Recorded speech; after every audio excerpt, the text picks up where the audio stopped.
Hey everybody, this is Doa from Ice Cave Radio, and guess what? Already, I feel like we've just begun with Shadows of the Galaxy, but no, now it's time for spoiler season yet again. Maybe not official spoiler season. I don't know, if they have announced that or not, but we do have some spoilers coming out of GenCon over the weekend. So I wanted to do a quick video to talk about those. We might touch on it on the weekly show as well, but I want to start to kind of do some of these individual videos so we can leave more of the main podcast time for main topics and not just have it be filled with spoilers. It's fun to talk about spoilers, but it's also fun to talk about other things. So we're going to try to split things up a little bit here and see how it goes. So just me for this one, and we'll start off with talking about none other than Ahsoka Tano, one of our two starter leaders, and that was the majority of what was revealed at Gen Con, was the two starters that we can expect in the third expansion, Twilight of the Galaxy. The first one, the Heroism one, as you can see on the screen, is Ahsoka. Let's just read the card really quick, and then we'll go into talking a little bit about what it does, and then we'll look at some of the cards that are coming out in that set along with her. So Ahsoka Tano, aka Snips, that's I guess Anakin's nickname for. I've watched kind of through the Clone Wars, some of the good episodes, but I'm not, I would say, a huge Clone Wars fan. That's kind of the next generation of Star Wars fans. I know there's some good stuff in there. I've seen some good stuff, but I'm more of an OT guy. I can't help it. That's kind of when I grew up, right? But we got Twilight of the Republic, so I think we're going to get a lot of prequel era stuff. So that's going to be neat to dive into. Ahsoka, though, right away starts off with a new keyword, coordinate. Let's talk about what coordinate is exactly, right? Coordinate is if you have 3 units out, coordinate is turned on. So essentially, coordinate are these additional abilities that cards are going to get that are activated with 3 units or more on the board. Now, with Ahsoka here, she's got coordinate in her leader text when she's flipped. So right off the bat, she counts as one of those 2 units. So when she flips, you only need to have 2 other units of yours on the board, and then coordinate should be active. At least that's how I understand it. But this might be kind of a tricky one. Removal is very prevalent in Star Wars Unlimited. So I do wonder right off the bat how easy it will be to get coordinate online. Some other things we're going to look at in this video might help with that. So we'll see. I'm not going to make any judgments right yet, but right off the top of my head, that's the main thing I'm kind of thinking of is removal going to be something that makes it difficult to rely on coordinate. But let's talk about Ahsoka a little bit. She has on her leader side coordinate, action, exhaust, attack with the unit, it gets +1 for this attack. So it's your typical +1 attack. We see that on a lot of the more basic leaders, +1, -1 attack.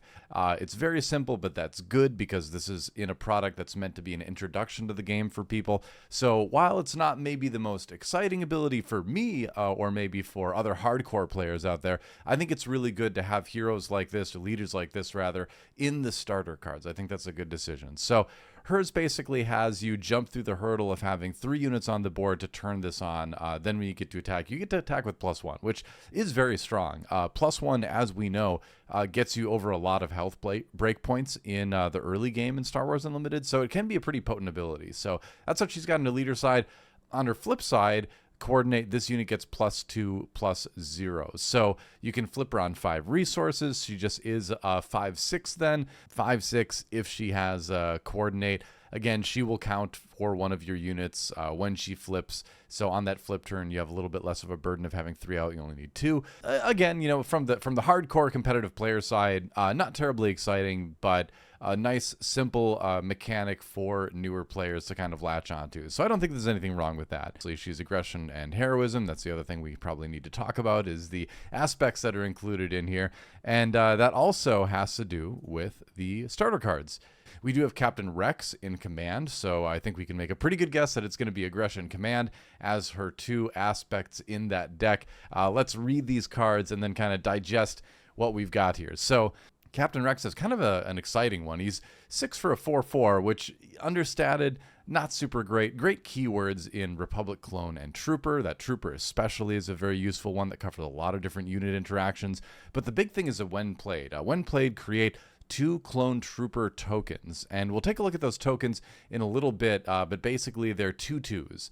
So slightly on the stronger side, a 2/2 is not bad. So you get 8 worth of stats for 6 resources, which is pretty decent. And then you also are going to turn on Coordinate just by playing this card, right? Because you're going to have Captain Rex and 2 tokens. So that'll be a total of 3 units just by itself on the board. So I think if this is a very Coordinate heavy deck, and it looks like it is from the other 2 cards, he's going to be kind of a linchpin to making sure that's active in the later stages of the game. Moving on, we've got Anakin Skywalker, Aggression, Heroism, 5 for a 6/6, overstatted, not too bad at all, and Coordinate, on attack, draw a card. So for an aggressive list like this is kind of turning out to be, getting to generate that extra card draw a little bit later in the game is definitely not a bad thing at all. Our third card is going to be the 332nd Stalwart. Again, I know Ahsoka led like a unit of clone troopers, and they've kind of got like her tattoo markings or whatever it is on their helmets. So I think these must be the guys, I guess. 1 for a 1/2, and then Coordinate. This unit gets +1/+1. So it is a 2/3 for 1 if you have Coordinate active. So again, something where, you know, turn 1, it doesn't seem like you're going to have that online, but maybe turn 2, it gets buffed and then it can trade well. So kind of exciting, but it seems like the theme around this Ahsoka Tano starter deck is to have at least 3 units out on your side of the board and then gain these extra benefits through the Coordinate keyword from that. So yeah, kind of a neat thing to think about. I like it. Nice and simple for new players to jump in on. Again, we're talking about a starter product here. So while, you know, it should be fun for veteran players, it should also be very accessible for somebody who's trying to jump into the game for the first time. And I think this executes on that.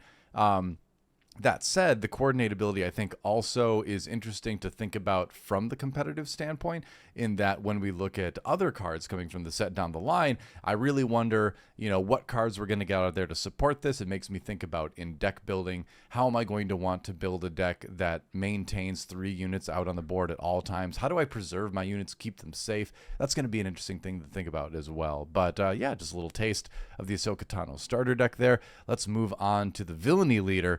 In the starter, it's going to be none other than General Grievous. There he is. Yeah. So Ahsoka versus Grievous. I personally, when I think of this, I right away go to the films, and so I think about Obi-Wan versus Grievous, right? Because those are the 2 that originally, or that eventually had the showdown where Grievous met his demise. Spoiler alert, in case you haven't seen the Clone Wars somehow. But let's take a look at General Grievous here. He's cunning and villainy. He's got the action on his leader side of give a droid unit Sentinel for this phase. Okay, so a little bit Chewbacca-esque in that Chewie from set 1 let you play a unit and give it Sentinel for the phase. Grievous has that just on an action. On his flip side, he flips on 6. He has a 4/8, so definitely a beefy body there. And it says, on attack, you may give a droid unit +1/+0 and Sentinel for this phase. Continuing to enable Sentinel, but also giving that +1 buff, which, as we talked about earlier, you know, could be pretty strong here. But interesting. I wouldn't have expected Grievous to be very Sentinel focused. So it's interesting to see that in villainy. I guess we kind of needed it, right? We didn't really have another Sentinel enabler in villainy that I can think of. We had Chewie in heroism. We do have plenty of defensive leaders in villainy, but we don't have one that just straight up gives Sentinel, right? And again, as a starter mechanic, I think that's a good thing to have your newer players kind of play around with, right? Is, okay, if I give this unit Sentinel, then how does that let me coordinate, no pun intended, my other attacks or thwart their attack plan in a way that gives me the advantage in this action phase? So I think this is actually a really good mechanic to have on a starter card, because it gets players thinking in a way that's going to benefit them a lot down the road if they stick with the game. So I think this is a smart one here. I think the tricky thing with leaders giving units Sentinel, you're going to run into the same issue I feel like existed with Chewbacca, or exists with Chewbacca from set 1, is that if you don't have the initiative, sometimes it becomes difficult to make that leader ability useful, right?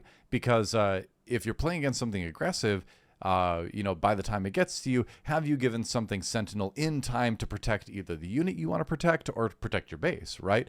So this kind of leader, I feel like, can be kind of vulnerable to not having the initiative. But hey, that's just another thing to think about if you're playing it, right? That's not necessarily a bad thing. It's just something to consider when piloting this hero, I suppose.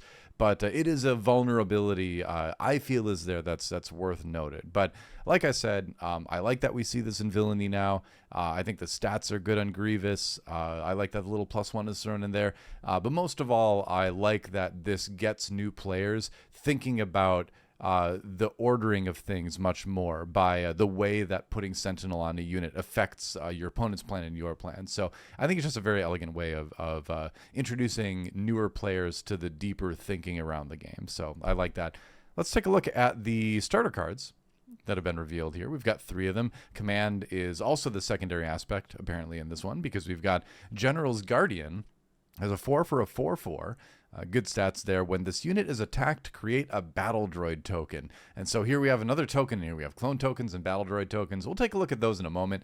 The battle droid tokens, though, are 1/1s. So it makes sense that the battle droids are a little bit more fragile than the clones, a little bit less trained, a little bit more Roger, shall we say? I don't know what that means, but they're a little bit weaker, and that makes sense to me, I guess. So you get a token out of that, too.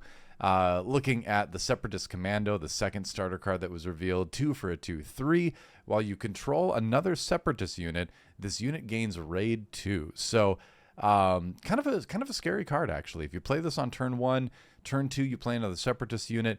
Either way, turning this into a 4/3 for 2 is pretty good. And at the very least, I always like to think that units like this kind of are extra effective health on your base, right? Because it's a unit that demands a response. Otherwise, it is going to take out, it's going to trade very well into one of your opponent's units, or it's just going to do a lot of damage to the base. And both of those things are good. So it's a unit that definitely either demands a removal card as a response or demands some sort of on the board action, right, to get rid of it, trading a unit for a unit. So an intriguing card. I think this one's going to end up in a good amount of lists here. I think the General's Guardian might as well. You notice the Guardian also fits in well with Grievous's ability because you give that thing Sentinel, and then when it's attacked, it creates a battle droid token at 4/4.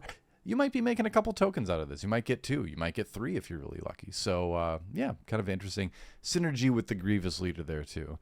Now, on to the third one. We have for 3, a 1/1, the Battle Droid Escort. When played / when defeated, create a Battle Droid token. So, in theory, you're going to get 3 1/1s out of 3 cost. Now, you get 2 of those 1/1s right away in the card itself, and then also the Battle Droid token, and then when it gets defeated, you get another one. So, what I kind of think about when I see this, and I think about that card in relation to Grievous' ability, is I think of a deck that produces a lot of chump blockers, is what you would call them in Magic the Gathering, right? Where you just have a card out there, have a unit, creature, whatever you want to call it out there, that's just in the way, right? It's just there to block. It's never going to really be a big threat to your opponent, but what it does do is protect your more important units so they can get their things done. So I like that sort of theme with the droid army sort of aesthetic, right? Where you have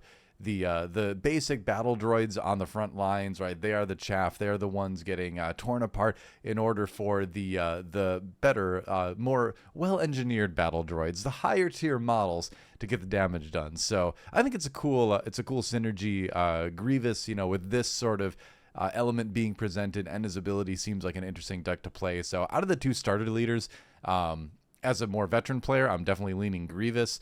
But thinking about it from the perspective of a newer player to Star Wars Unlimited, I think both are going to be great ways to jump in the game with very easy to understand things, but also makes you think about things in a deeper way as you get a couple games in. So that's cool. Finally, let's take a look at the couple common cards and the tokens that were revealed. We have the Coruscant Guard for just pure command here. 3/2, so this one could theoretically go in either deck, although it seems like it's more geared towards the Republic side, right? I mean, it's got the Republic tag, it's got Coordinate, Ambush, so basically, if you have 3 units on the board, you can ambush. I'm thinking in theory, and again, these are all kind of new units.